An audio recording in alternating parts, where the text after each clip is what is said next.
আপনি কি দীর্ঘদিন ধরে দোয়া করে চলেছেন কিন্তু এখনও কোনো জবাব পাননি? মনে হচ্ছে আল্লাহ শুনছেন না?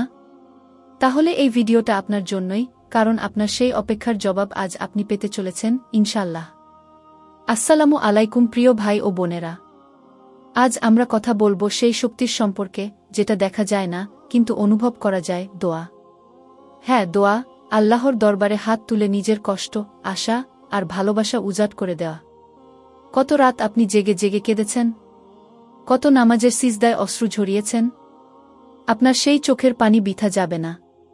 আল্লাহ বলেন, তোমরা আমাকে ডাকো, আমি তোমাদের ডাকে সাড়া দেব।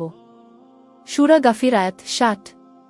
কখনো তিনি সঙ্গে সঙ্গে দান করেন, কখনো আরও ভালো কিছু দিয়ে আমাদের অবাক করেন, আবার কখনো তিনি আমাদের জন্য অপেক্ষা রাখেন, কারণ তিনি জানেন কখনটা সবচেয়ে উপযুক্ত সময়। আপনার যেই কষ্টই হোক না কেন, আল্লাহ জানেন। আপনার সেই বোবা কান্না, সেই রাতের নীরবতা, সবই তিনি দেখেন। তাই বিশ্বাস রাখুন, যদি আপনি সত্যিই মন থেকে চেয়ে থাকেন, তাহলে আল্লাহ কখনোই আপনাকে খালি হাতে ফিরাবেন না। এখনই সময়, নামাজে আরও মনোযোগী হন।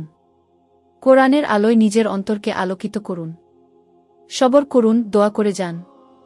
আল্লাহর রহমত আসবেই, হয়তো আজ নয়, কাল।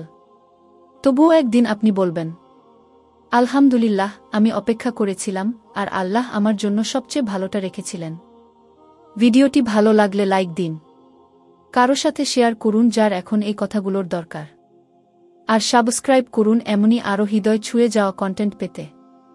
আজকের মতো শেষ করছি। আল্লাহ হাফেজ। আসসালামু আলাইকুম ওয়ারাহমাতুল্লাহ।